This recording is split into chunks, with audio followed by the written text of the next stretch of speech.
How y'all doing tonight? Hope everybody's doing real good.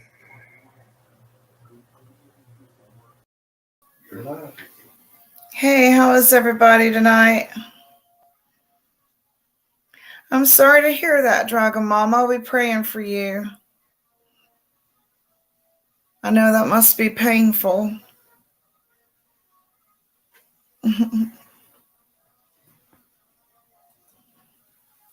I was supposed to see a spine specialist and they never did set it up. I'm sorry. Y'all put prayers in chat for her. She's got scoliosis and is in bad pain. I hope everybody's having a good weekend, good Halloween weekend. If y'all have seen the videos I posted last night, we did ours last night. And today, my husband worked on editing, and we'll see how that went. Let's see. Oh, you can't sleep. I'm sorry. Yeah, sending prayers out to you. I'm sorry to hear that. Back pain can take your breath away. So, as I had mentioned before, we live in it's two cities that are put together, Winston and Salem.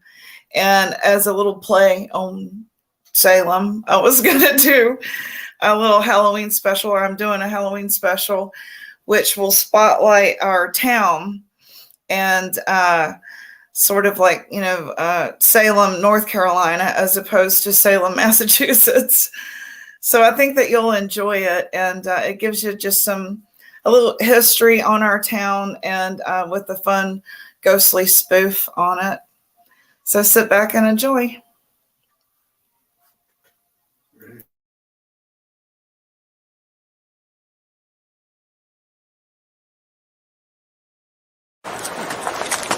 And so it was in the early years of the 20th century that the Stellan family lived in the house before you. And it was in the year 1912 that they welcomed into their family a baby boy by the name of Edward. And so it was to be that Edward Stellan was to be raised in the house before you. He decided to remain in the family home throughout a long career, first as a teacher, and then later as a headmaster, what we would know today as a principal. And even in his retirement years, he decided to remain in the family home. And so it was during those retirement years, on a chilly, blustery February morning, that he stepped out here onto his front porch to have the day's first cigarette and to collect the morning paper. But seeing quickly that his newspaper had not arrived, he lit his cigarette and decided to take a stroll around the neighborhood. First, he headed down in this direction, and when he got just a few doors down that way, he saw one of his neighbors and waved pleasantly good morning, but that neighbor ignored him entirely. Well, now he thought this was a bit strange. He'd lived in the neighborhood his whole life. He'd known these people for decades. What's wrong with them today? But it was a cold day after all, and perhaps they were a little more concerned with their coat collars than pleasantries. And so he turned around and walked back right through where you're standing now. He headed down in this direction, and when he got just a few doors down that way, he again saw one of his neighbors and again waved pleasantly good morning. But that neighbor, too, ignored him entirely. Well, now he thought this was a bit strange. What was wrong with everybody today? And so he decided to return home here to the house to see if his newspaper had at last arrived. And as he approached his doorstep, he saw that, yes, indeed, his newspaper had arrived. He bent to pick it up, snap it open, only to read the headline, Principal Edward Stellan found dead. Police baffled.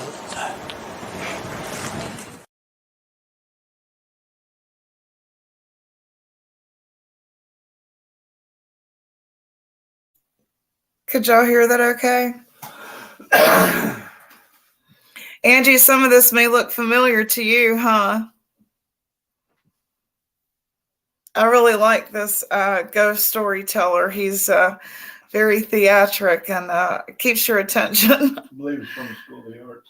Yeah, from the University of North Carolina School of the Arts. Yeah. Okay, so we're going to continue on to the next story. There's 8 of them in all, so we're going to go on to the next one. I hope y'all like it. Get your popcorn.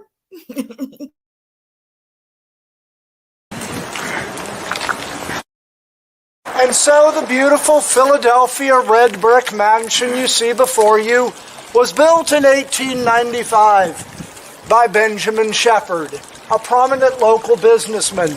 He lived here along with his wife and a young daughter by the name of Alice.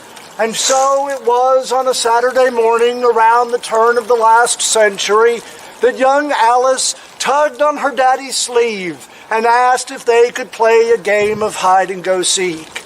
And always wanting to play with his little girl whenever he could, he readily agreed. He put his face down into his forearm and began to count off his numbers, while little Alice went to hide somewhere in the enormous house.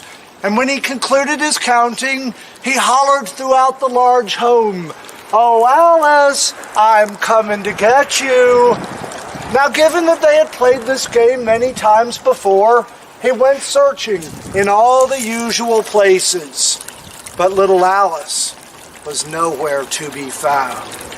And so, a lengthy search that day yielded no results. And as the sun set that evening, you can imagine their panic as their little girl had yet to turn up.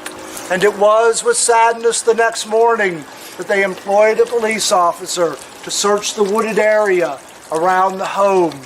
But by the end of the next day, little Alice had yet to be found. And so the family went into a very odd sense of mourning. They held a faux funeral. They buried an empty coffin in the graveyard. And things began to trudge along. The summer passed, fall descended, and the colder days of winter at last came to Winston. And the coal truck man arrived with a load of coal to keep the family toasty warm over the winter months. And as the coal man began to shovel coal down the coal chute at the side of the house, he noticed quickly that it was blocked. And behind further investigation, he soon realized that it was blocked by the body of a very dead and very desiccated little girl. Wow. It seemed that the coal bin chute had been her hiding place on that hot day of hide-and-go-seek. And so they disinterred the empty coffin, they gave her a proper burial, a proper funeral, and the family went into its official state of mourning. Now, mourning in the Victorian era was a very properly regimented thing, lasting for a period of 1 year. And so it was 1 year later to the day that Mrs. Shepherd walked around the corner into that very living room, only to find Benjamin frantically and frivolously looking behind the furniture and under the rugs and behind the chairs. When she inquired with him what he was doing, he simply said, "Why, I'm playing hide-and-go-seek, of course, with little Alice." And it was all of a sudden that Mrs. Shepherd realized that Benjamin was playing hide-and-go-seek with a ghostly little girl. Now, he lived in this house for many years after that, playing hide-and-go-seek with Alice every Saturday. And so in more recent times, this house has become a bed and breakfast. No. And some of the guests that come here even now tell me that they too have played hide-and-go-seek with a ghostly little girl.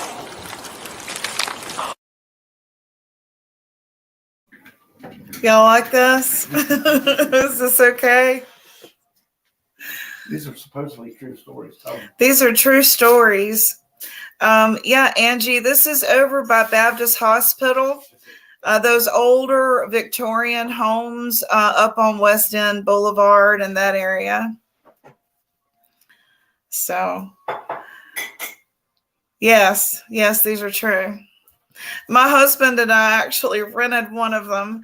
I don't think it's in this story, but we had people, especially School of the Art students, stop all the time wanting to tour it.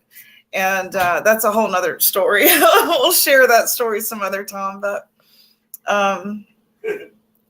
yes, I got the Amber Alert. It's a 4-year-old girl and a 2-year-old boy missing from Ashboro. Yeah. Oh, good. Thank you. Y'all got your popcorn and everything ready for the next one? I think there's 6 more pretty good ones.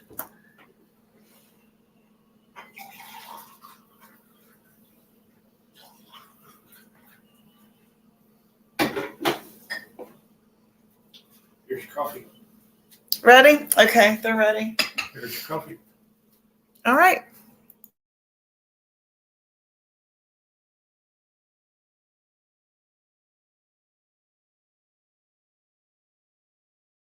A pop quiz. Can anyone here name for me the street on which we find ourselves? The one headed in this direction. Brookstown. No. Summit. Summit Street. Yes, indeed. That is the official name of this street. And if you look around, you can tell that we are at the summit of the West End Historic District, the highest point in the neighborhood. If you look around, it's all downhill from here. And so, you can call this Summit Street if you want to. That is the official name. But this road is known by one other name. Just down in that direction is St. Paul's Church, and here on the corner is their memorial garden, their graveyard. And so you can imagine, in years long gone by, those church doors opening at the conclusion of a funeral.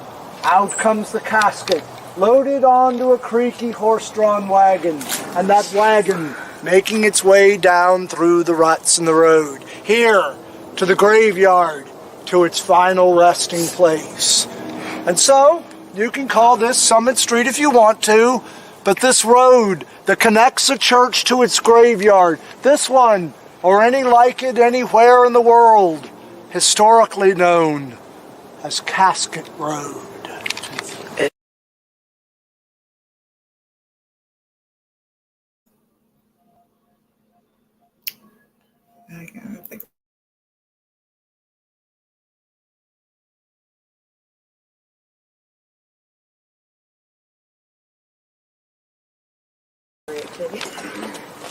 Okay, well, if you are familiar with Winston at all, surely you're familiar that just a few blocks over that way is Salem College. Now, Salem College was established in 1772 as a school for girls. And over its many years, it has graduated some of the area's finest young ladies, preparing them to enter careers such as nursing or teaching.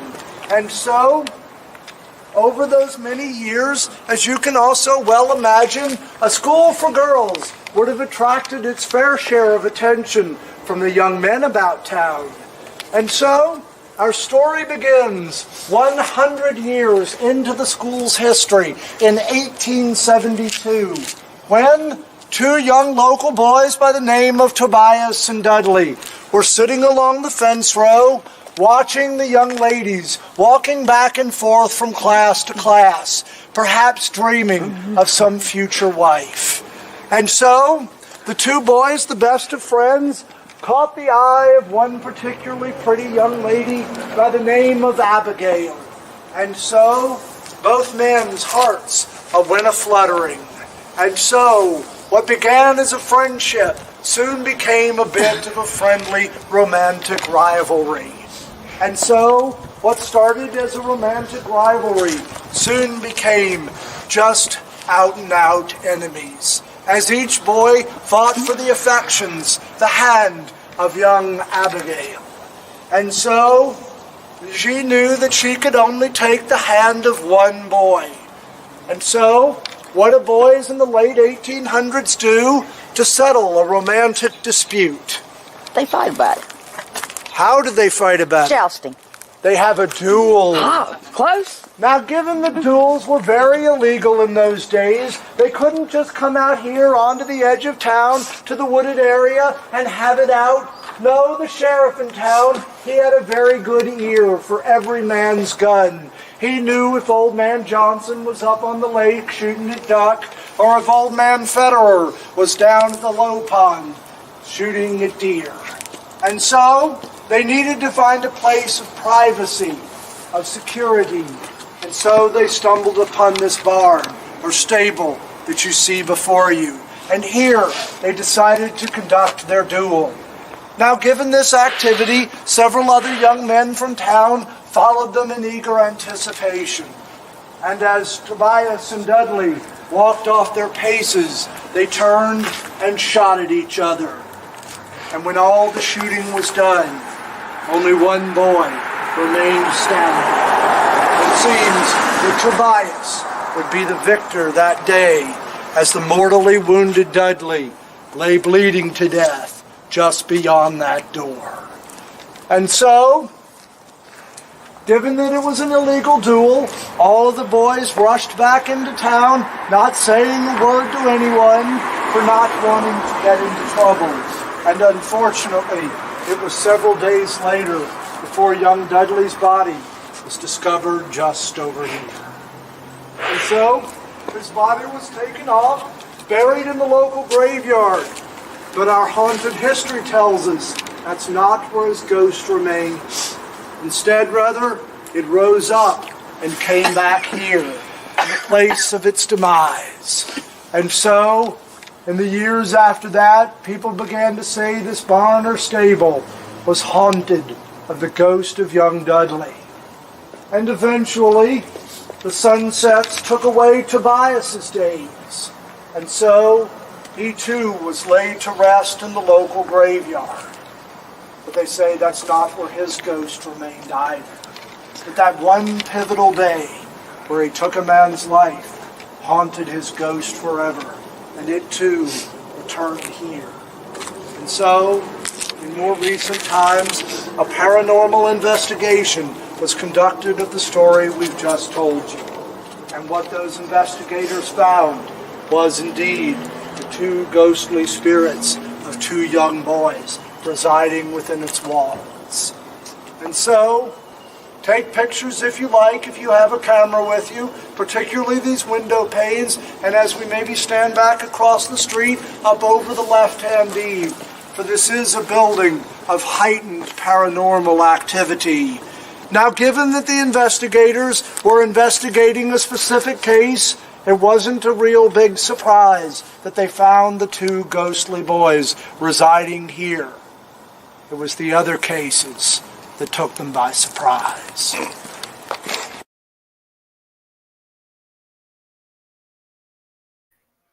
Hey, all you latecomers. We're on story number, 4 now? You think? So what's the matter? Your shoes on too tight or something? Let's have some action. Let's have some asses wiggling. I want some perfection.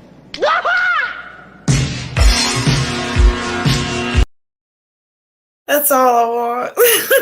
That's all I want. All right. Thank you for coming, guys. If you're new here, be sure to hit that like button and subscribe. All right. We're going to go on back and finish this ghostly tale of Salem, North Carolina.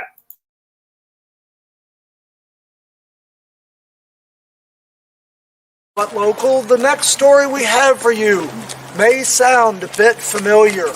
And before you go thinking that all of our stories are from decades long, long ago, we always like to pull one story right out of the modern day headlines. And so it was just over 1 year ago, in October of 2014, that the police in a small bedroom community of Winston, not a 10-minute drive from here, a little town by the name of Clemens, they executed a warrant in what looked like a bucolic suburban home. But what they found instead was a nightmare by any stretch of any twisted imagination. What looked like a regular ranch home on the outside revealed to investigators a very strange home indeed. Odd markings on the wall, things written in a language that no one had ever read before. The house was trashed, and in one of the rooms a satanic altar. They arrested a very strange man by the name of Pazuzu Algarad and charged him with 2 counts of homicide, having found 2 dismembered bodies buried in his backyard. Does the story sound familiar to anyone? Yes. And so, they arrested him and questioned him, asked him why he killed the 2 men, and he simply said that he wanted to watch them die. He wanted to perform a satanic ritual on them. He wanted to watch their ghost rise up out of their dying body. He wanted to claim that ghost and get it to do things for him. So, he was put under indictment and taken off to the town jails in Raleigh while the investigators prepared a case for him. And even the most hardened investigators' stomachs were turned at the facts of the case. And so, just this past November, not long before he was to go on trial, the story took one last bizarre turn. In his jail cell in Raleigh, he took a small piece of metal and cut open one of his veins and bled to death right in front of authorities. Perhaps as he was dying in that jail cell, perhaps as his own ghost was rising up out of his own body, perhaps he could see it rising up, knowing that that ghost, his own ghost, would be the last ghost he would ever try to conjure.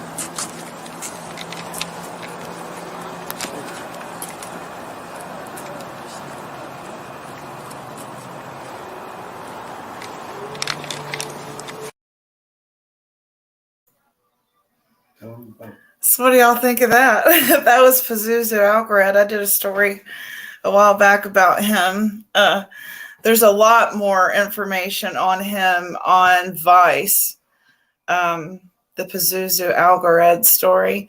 Hey, Sarah, you're so late. I was at the scene of a bad rollover. Oh, I'm sorry. I'm sorry about that. Prayers to whoever was involved in that. Thank you for coming. I think we've got one more ghost story to tell, right? 2.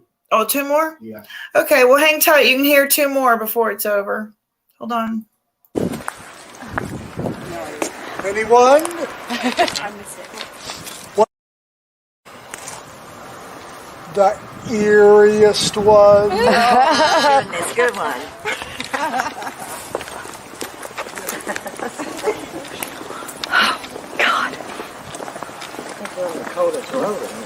Yeah, no doubt. I want to go back and rethink the ski mask. And when does a ghost eat breakfast?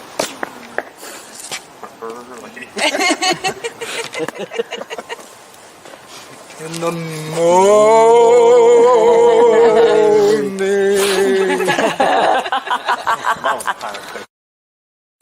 On a February evening, let me assure you that not all ghosts are out to frighten you. Some of them are like me, fun-loving and gregarious. They would rather sport with you than try to frighten you. Such was the case for a teenage girl by the name of Maggie in the summer of 1975. She spent that hot August afternoon playing out at the old Evergreen Cemetery, laughing and joking, darting in and out amongst the graves, perhaps playing a little peekaboo. But before long, she decided to say to her boyfriend, Todd, well, I guess it's time to go home now.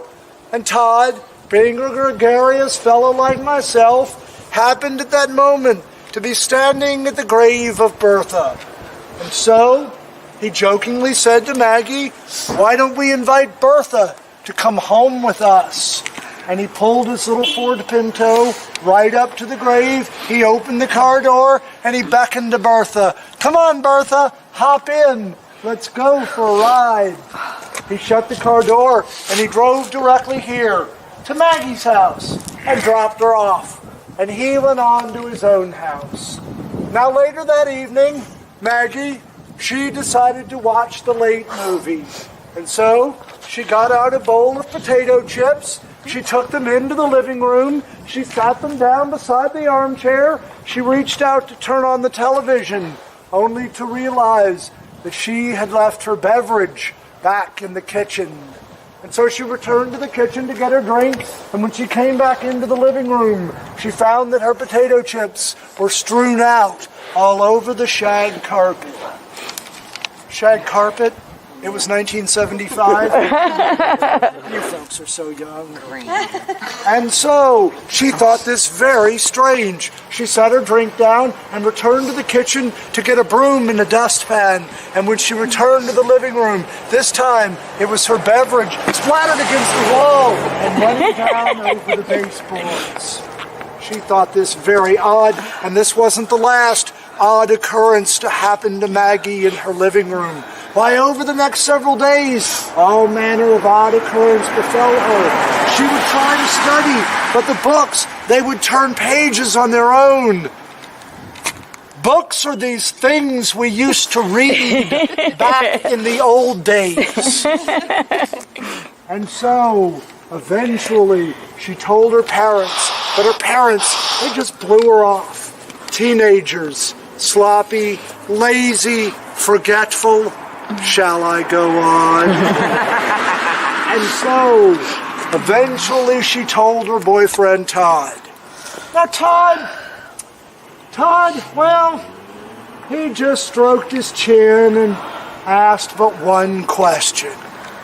"Maggie, did all this start that afternoon we were playing in the old evergreen cemetery?" And she thought about it for a minute and she said, "Well, yes, as a matter of fact it did."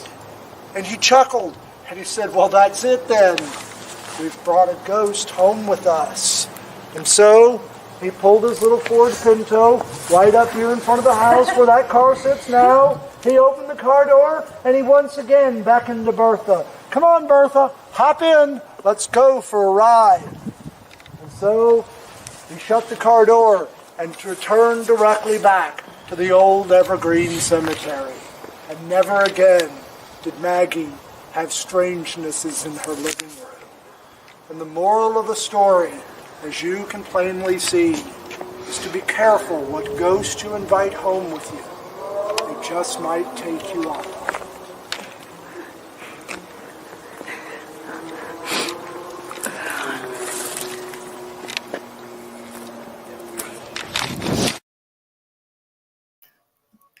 Is this a ghost tour y'all would do? This guy's really creeping me out. And they sound cold, don't they? Whoever is filming this, they sound so cold. You're like, wow, this dude's really creeping me out. I would probably do this tour. I think they still do it. It's a ghost tour and they start in Old Salem, I think.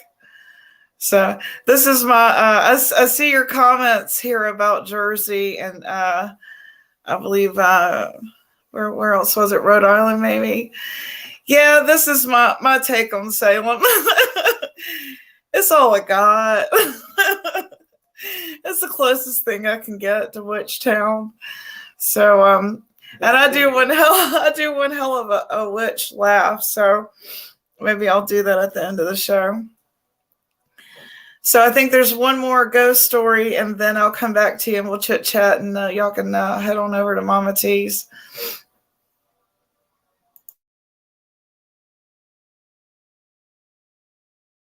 Believe in ghosts.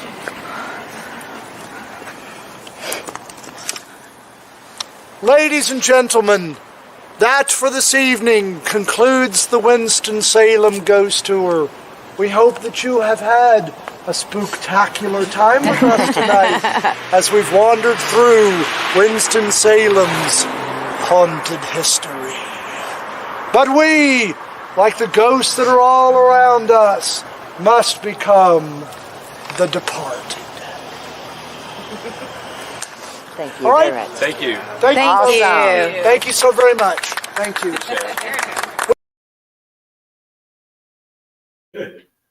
Well, he thought he had another one. You got a funny clip for us to fill in that gap? How y'all doing tonight? Hope everybody's doing real good.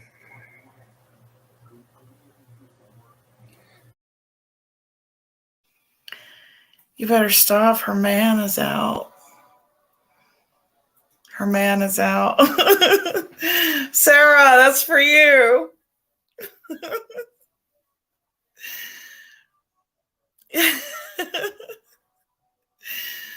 Okay, honey. We get it. Yeah. What else you got? What else I got? Yeah, what else did we clip? That was funny.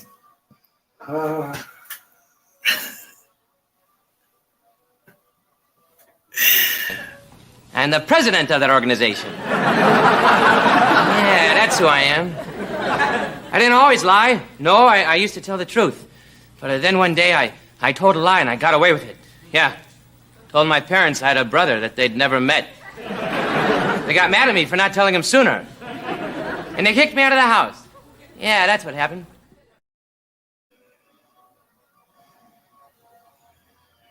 That sounds pretty cool. We are going to do Superstitions of Eastern Tennessee on our show Tuesday. Nano for life, y'all. Tuesday. Y'all go sub up and catch that. That's going to be interesting. I can't wait. I can't wait. You know, I worked with this girl, and she had some of the funniest old wives' tales. I swore I was going to write like a bathroom joke book, and something you leave in your bathroom to read for humor of some of these old wives' tales, like don't hang laundry when you're pregnant because it'll make the umbilical cord go around the baby's neck or some crap like that. And don't sweep someone's feet. They'll never get married. If a bird flies in the house, there's going to be a death in the family. Do these ring a bell to y'all?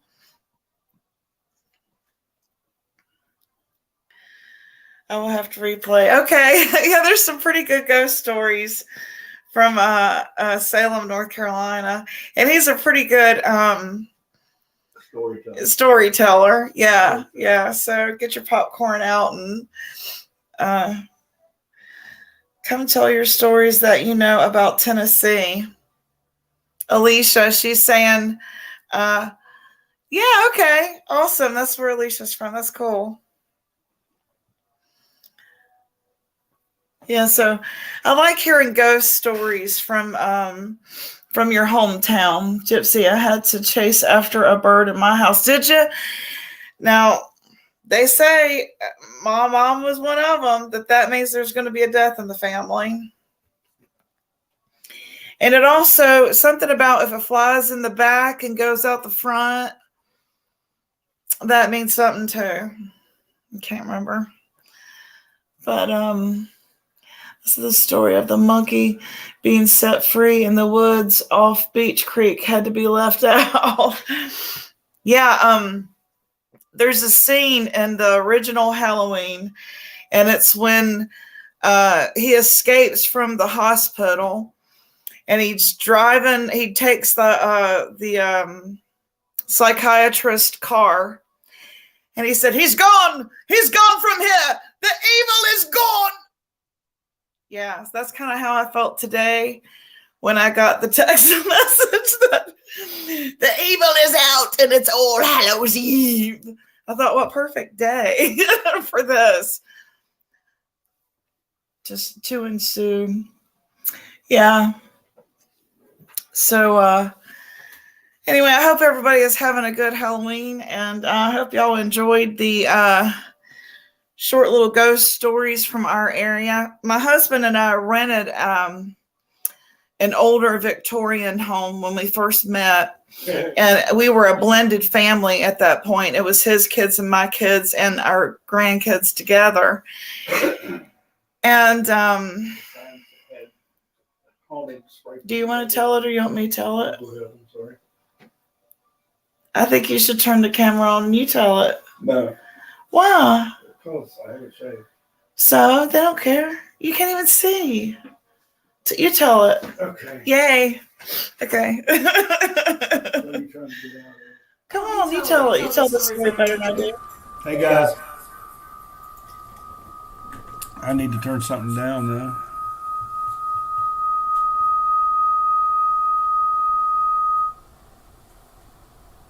Can you hear me now? What did you do? I don't think they can hear me. Yes. Hey Lisa, can you hear me, guys? Okay. So we were looking for a house, but it couldn't be just any house because there were so darn many of us. It had to be a big house. And we were working in downtown at a car lot that I was running there, and there was this really nice older Victorian house that we passed by one day that had in the historic community of Washington Park. And it had a for rent sign in the front yard of it. And Jamaican lady. Somebody had taken red spray paint, and over the for sale sign they wrote haunted on it. Well, I just decided right then I had to rent that house. And Gypsy agreed with me, and we went and we made a phone call and we made it happen. We moved in this this haunted house, excuse me. And tell them about the Jamaican lady. Well, the lady that we rented from was from the islands, and she said, "You'll be good to the old lady, and the old lady will be good to you." And she didn't give us any warning ahead of time that it was haunted. So it's a while before we see or hear from her because there was no issues with the house. But it became fall, and we started getting kids knocking on the door saying, "Hey, your house is in this pamphlet. We got it from the library of haunted houses in Winston-Salem. Can we come tour it?" And after a while, we were like, maybe we should like charge for this or something, you know? I should like get some red velvet rope or something, you know? But then strange things started to happen. And then finally there was a death right in front of the house. And we moved. Yeah, really weird stuff happened. Like we would hear footsteps going up. No one would be there. The water would be running. And different people that lived there with us, his teenage kids, my older kids, each had their own experience. We each had our own Boo Radley moment. And then there was the death, which was a lady had just left church and went and got her a pizza. And they said she was reaching down to get her lighter to light a cigarette. No, the cigarette had fallen. Whatever. Yeah. And she ran and hit a telephone pole right in front of the house. I mean, bam, you could hear it. We were in the back of the house where the garden was. And it was like, okay, that's it. I mean, my husband looked white as a ghost. He went running up there to the scene.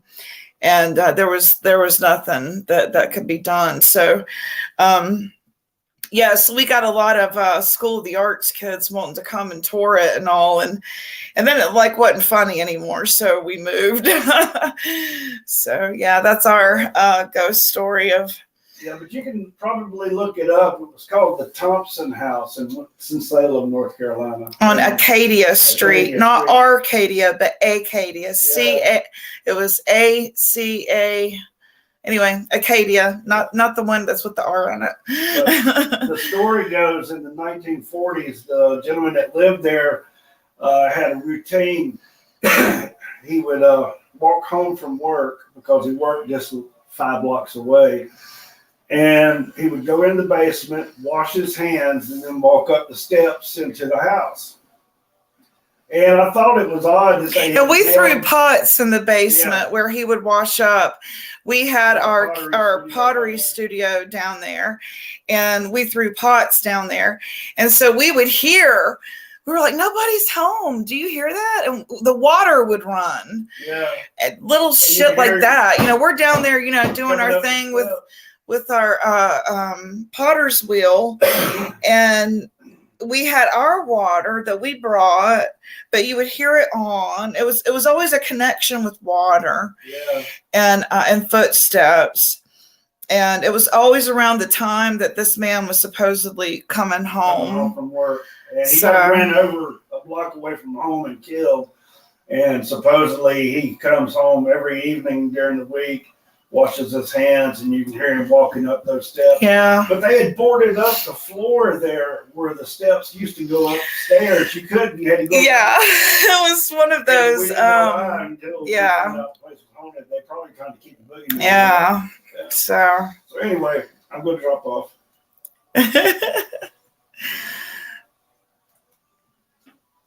That's our Halloween story.